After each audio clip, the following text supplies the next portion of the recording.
সালের 14ই ডিসেম্বর আমাদের বিজয় একদম কাছে চলে এসেছে। যখন পাকিস্তানি হানাদার বাহিনী টের পেয়েছিল যে তাদের পরাজয় নিশ্চিত, তখন মেজর জেনারেল রাও ফরমান আলীর প্ল্যান অনুযায়ী তারা বাংলাদেশকে শিক্ষা, সংস্কৃতি ও সামাজিকভাবে পঙ্গু করে দেওয়ার জন্য বুদ্ধিজীবী হত্যায় মেতেছিল। মূলত 31শে মার্চ থেকে বিভিন্ন পর্যায়ে বাঙালির বুদ্ধিজীবীদের হত্যা করা হচ্ছিল, কিন্তু 14ই ডিসেম্বর রাতে সর্বাধিক বুদ্ধিজীবীদের হত্যা করা হয়েছে। আজকে সেই দিন 14ই ডিসেম্বর আমরা শ্রদ্ধার সাথে স্মরণ করি বাংলাদেশের সকল শহীদ বুদ্ধিজীবীদের। সেই সাথে আমরা স্মরণ করি 30 লক্ষ শহীদের এবং 4 লক্ষ মা বোনের, যাদের আত্মদানের বিনিময়ে আমরা বাংলাদেশের স্বাধীনতা পেয়েছি। আমি শ্রদ্ধার সাথে আরো স্মরণ করি সর্বকালের শ্রেষ্ঠ বাঙালি, বাঙালির জাতির পিতা এবং যার নেতৃত্বে, যার নামে আমাদের মুক্তিযুদ্ধ পরিচালিত হয়েছে, সেই মহান নেতা বঙ্গবন্ধু শেখ মুজিবুর রহমানকে। আজকে বাংলাদেশে একটি সরকার রয়েছে যারা মুক্তিযুদ্ধের চেতনাকে ধারণ করে না।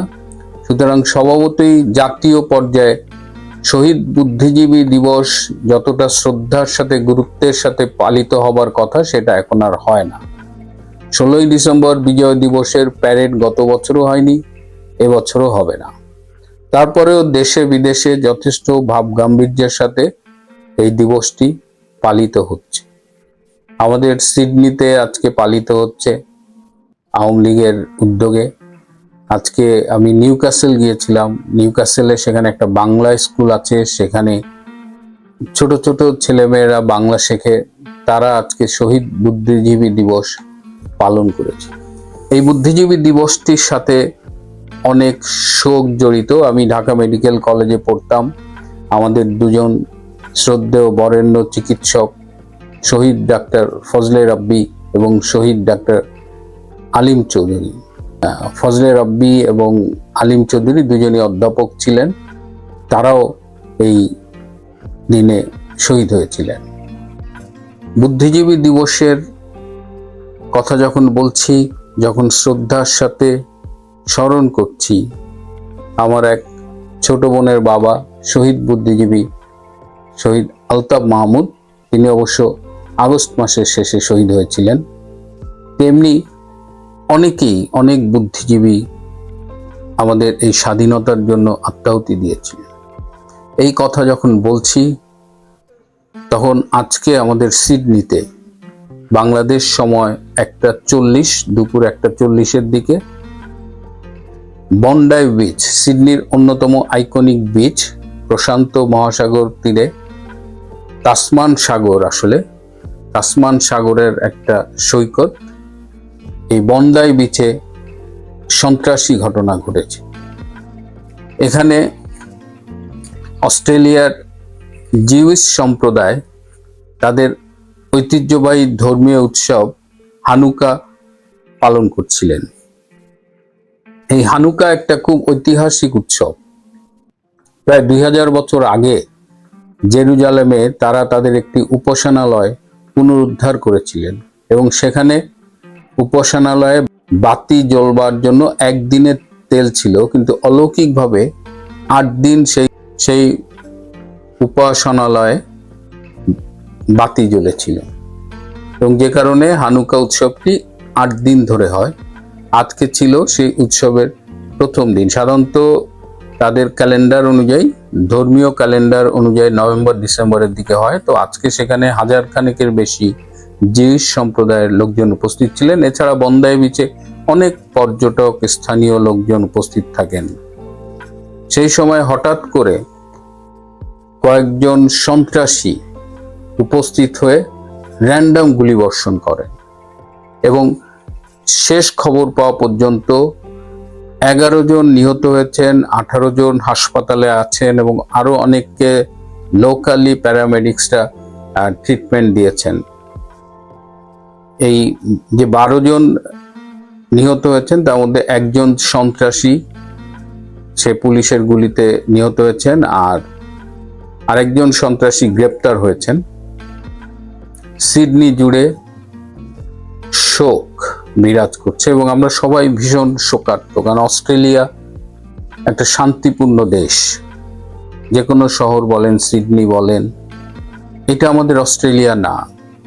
আমরা যে অস্ট্রেলিয়াকে চিনি সেই অস্ট্রেলিয়া সন্ত্রাসের দেশ না। স্বভাবতই আজকে আমাদের টেলিভিশন বা অন্যান্য সংবাদ মাধ্যম জুড়ে এই বন্দায় বিচের এই ঘটনা প্রচারিত হচ্ছে এবং আমরা সবাই ভীষণ শোকার্ত। মানে একদিকে 1971 সালের 14ই ডিসেম্বর আমাদের বুদ্ধিজীবীদের হত্যা করা হয়েছিল, হায়েস্ট নাম্বার এদিন হত্যা করা হয়েছিল, এবং বুদ্ধিজীবীদের যারা হত্যা করেছিল পাকিস্তানি হানাদার বাহিনী এবং তাদের সহযোগী যারা ছিলেন রাজাকার আল বদর আল শামস। এই আল বদর আল শামস রাজাকার এদেরই উত্তরসূরি হলো আজকের জামাত শিবির। তো আজকে জামাত শিবিরের আচরণ দেখেই বোঝা যায় যে 71-এ তাদের পূর্বসূরীরা কি নৃশংস ছিল। তো এই দিনেই সিডনিতে এরকম একটা মর্মান্তিক ঘটনা ঘটল এবং জীবনের ঝুঁকি নিয়ে পুলিশ এই ঘটনা ট্যাকেল করেছে। একটা ভিডিও দেখলাম যে একজন অস্ত্রধারী গুলি করছে এবং পেছন থেকে দৌড়ে গিয়ে নিজে যেভাবে নিজের জীবনের ঝুঁকি নিয়ে পেছন থেকে যেভাবে জাপটে ধরলেন এবং তার হাত থেকে বন্দুকটা ছিনিয়ে নিলেন। Look at this, sneaking up from behind a car in the car park at Bondi and tackling him, managing to rest. আজকে পুরো অস্ট্রেলিয়া জুড়ে এই জিউস কমিউনিটির প্রতি সংহতি জানানোর দিন, তাদের পাশে দাঁড়ানোর দিন, তাদের শোকে সমবেতী হবার দিন। আমরা সবাই মর্মাহত। আমরা যারা মারা গেছেন সেই সব নিহতদের আত্মার শান্তির জন্য দোয়া করি, তাদের পরিবারের সবার প্রতি সমবেদনা জানাই।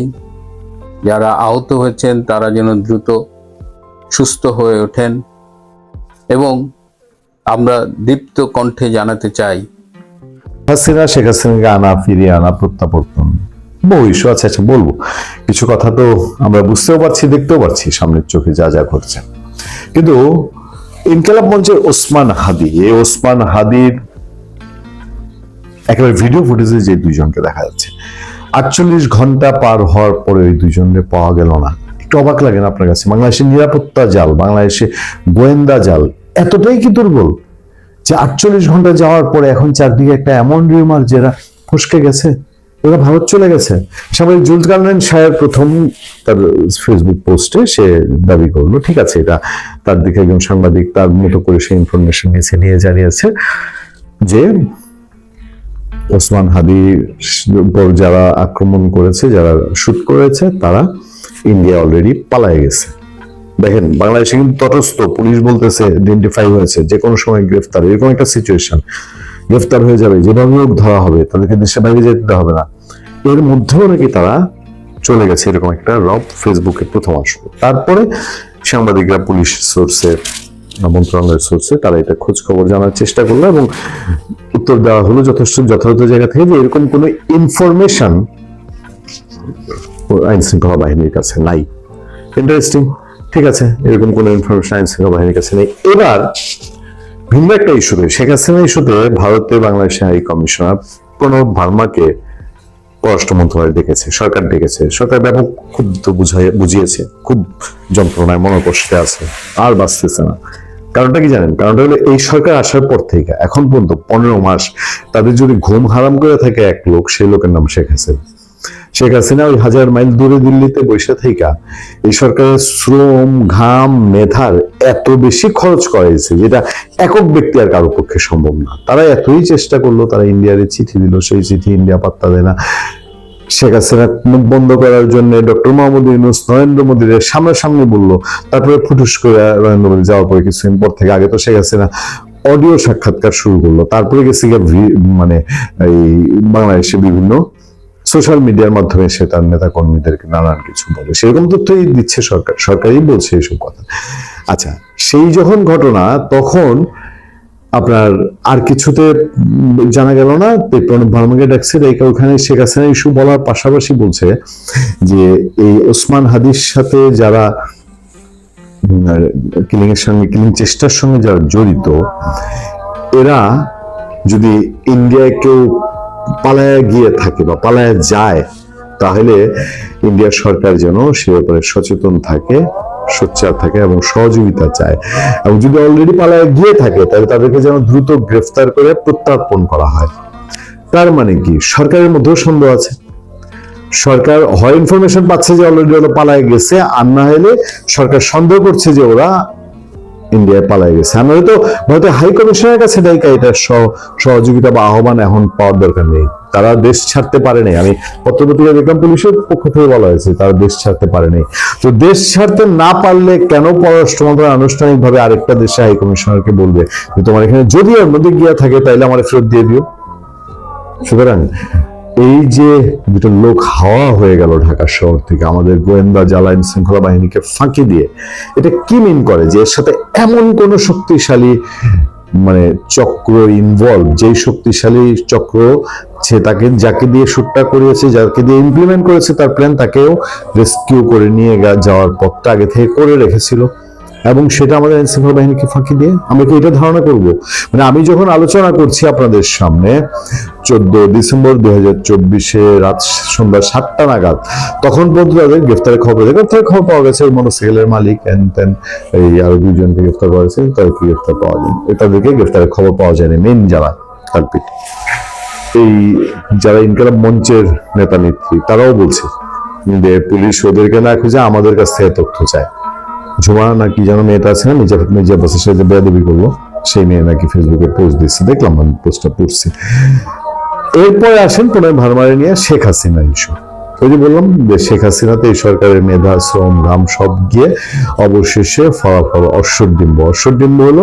শেখ হাসিনা এখন নাকি ইন্ডিয়ায় বসে থেকে বাংলাদেশের নির্বাচনও বানচাল করে দেওয়ার জন্য চেষ্টা করতেছে, এবং তার লোকজনের দিয়ে সন্ত্রাসী কর্মকাণ্ড করতেছে। এবং সে শুধু না, ইন্ডিয়ার গভর্নমেন্টকে আহ্বান জানানো হয়েছে যে একেবারে আওয়ামী লীগের আরো নানান লোকজন তারা এইসব কর্মকাণ্ড করছে, এগুলো যেন সেখানে প্রত্যার্পণ করা হয় এবং এগুলো যেন বন্ধ করা হয়।